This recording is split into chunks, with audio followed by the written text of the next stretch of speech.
స్వామి ఏ వీణ నా చేతికి ఇవ్వండి. ఓహో నేనివ్వను. మహతి నీ చేతికిచ్చి నేను ఇది వరకు పడ్డ బాధలు చాలు. వీణ మీ అర్ధాంగి వంటిది కాబట్టి మీతో పాటు సరిగండ స్నానాలు ఆడాలనే మీ భావం. నీటిలో తడిస్తే చెడిపోదు. అవునయ్యో నిజమే. తీసుకో స్వామి. చింతలు పుష్పమాల.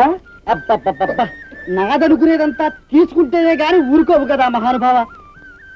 నానే అహంభావాన్ని వదిలించడానికే కదా స్వామి ఈ ప్రయత్నం అంతా.